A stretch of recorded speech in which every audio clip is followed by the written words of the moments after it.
Hey there, everybody. This is Perch. And last year, DC Fandome did a two-day event. It was held in August, and it basically it was shot kind of over two periods. And it was kind of it was a response to the fact that everything was shut down. There wasn't a lot of information about when things were going to come back up again.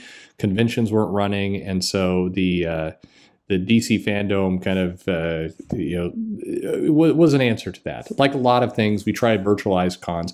Unfortunately, nobody really seemed to give the cons a whole lot of effort. And I'm sure that's an unfair cutting statement. There will be somebody who watches my channel who was involved in that some way and will swear war on me forever. But the general feeling felt slapped together. It felt slightly less organized than my kids' online school.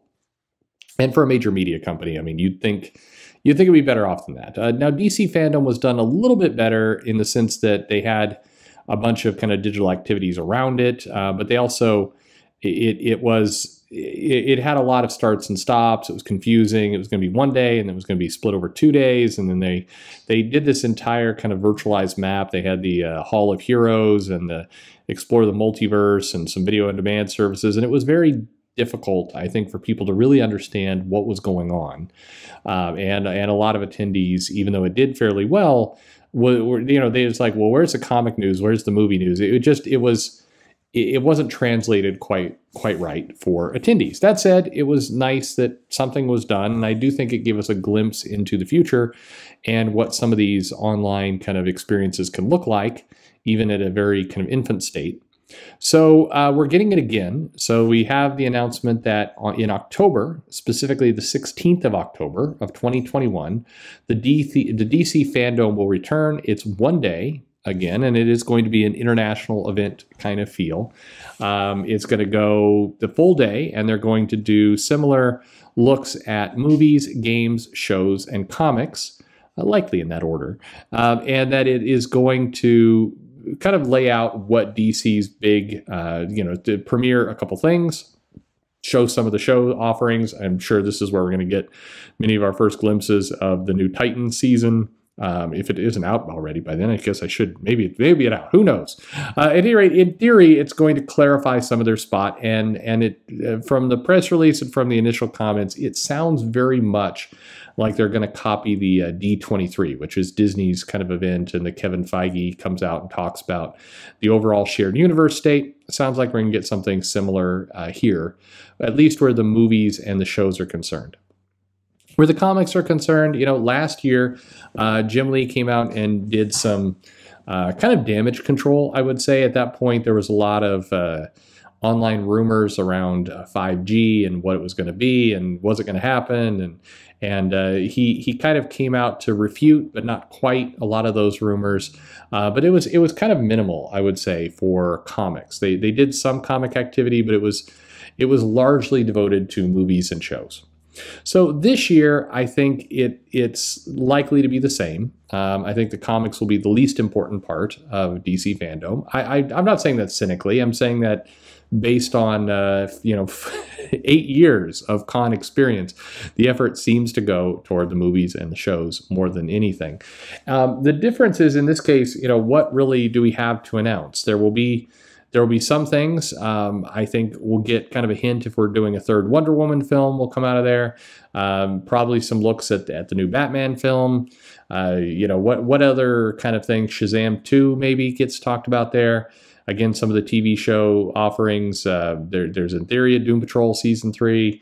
Undoubtedly, there's a couple more things. We heard about everything from a Green Lantern TV show to 800 other announcements all in the last year. So hopefully, more than anything, one of the things I think Feige and Marvel and Disney did well is at the last kind of announcement, they came out and they laid out all the films and they put them on slides, and then they showed a summary of here's all the things we have coming up and in development, and they kind of took all the rumors and centralized it into one place. And hopefully it's an opportunity for DC to do that here, and it would be wonderful if they could just run through their entire portfolio.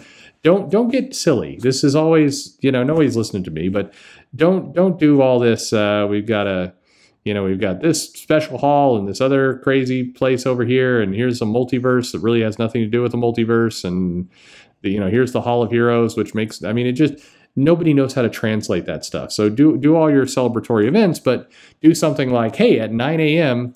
it's movie announcements, and then at noon we're doing TV announcements, and at 2 o'clock game announcements, and at 4 o'clock comic announcements, and just say what you're giving people, for God's sake. I think it will go a long way. By the way, part of DC Fandome, and I know certainly on Jim Lee and Daniel Cherry and Marie Javin's mind, is how do we take DC and we make it more universal? Last year they broadcast in English, Spanish, Chinese, Japanese, Korean, Portuguese, French, German, and Italian. They say it'll be more this time as they continue to push kind of the global outreach of this thing, which is smart. Get why they're doing it.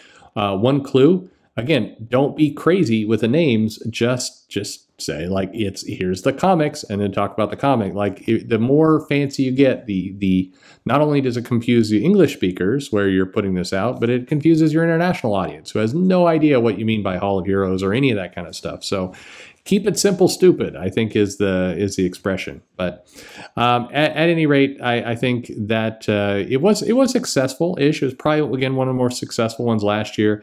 They boasted 22 million people, 220 countries were over kind of the live stream showed up.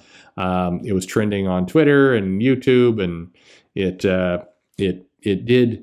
did what it set out to do in terms of a marketing effort. So hopefully they're tooling it, refining it.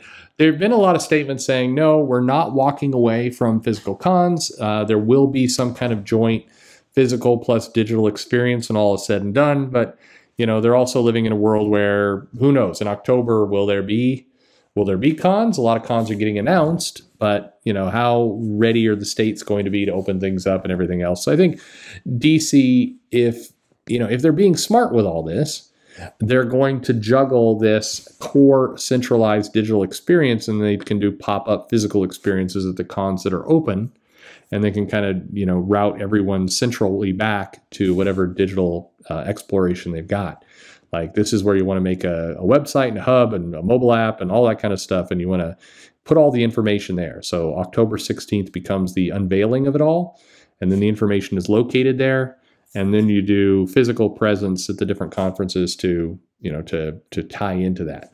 But man, it would be wonderful if there was like a DC Fandome app, and then when you clicked on that app, you could click on movies, and it would show you the movies coming out in some kind of chronological order. And same thing with the shows, and you could like, this is exactly what's happening. This is what to look forward to. I don't know. Call me crazy. I think that would be good. But so Fandome 2, we're getting it. It is interesting. Before I started recording, I was just kind of going back to say, what did people think of this? Like, how did it go? And what's curious is that the articles are almost all pan. They're beating up on this thing from comics fans of being how stupid it was and how it was a waste of money, and a lot of angry videos, a lot of like, this is a complete waste. Yet the stats and the hits indicate it's one of the more successful things DC has done from a marketing standpoint over the last few years. So, I mean, that opens up several questions. I mean, either the marketing is so poor that this is like the best it gets. That's one way to look at it, or that maybe some of the people that they were trying to reach actually did get reached, and that's a good thing, and they need to expand and build and change upon it. And hopefully they do. Again, this would be a perfect opportunity to provide some digital shorts, to get some things up there. But I think, again, love Marvel, love DC, or hate them. And I know there's plenty of both. The clarity in which the last movie TV announcement, again, not regardless whether you like the movies getting announced, the clarity in which they did that was pretty spot on, and hopefully DC can take a little lesson from that. God knows the comics, the games, the movies, the shows, everything could benefit from just a little bit of clarity. That would be brilliant. But what about you? Are you going to tune in to DC Fandome? Did you do it last year? Are you like, nope, I will go to websites or channels like this one and recap the news, but there's no way I'm doing that. And then my bigger question would be, what will cause you to go? So in theory, if you're at home, you're not traveling to a convention, here's somebody coming up talking about all the exciting things coming up. You're going to videos to learn about it. So why not go directly to DC? What do they need to do to get your attendance? That's what I'm curious about. Let me know in the comments below. Like and subscribe, and thanks for listening.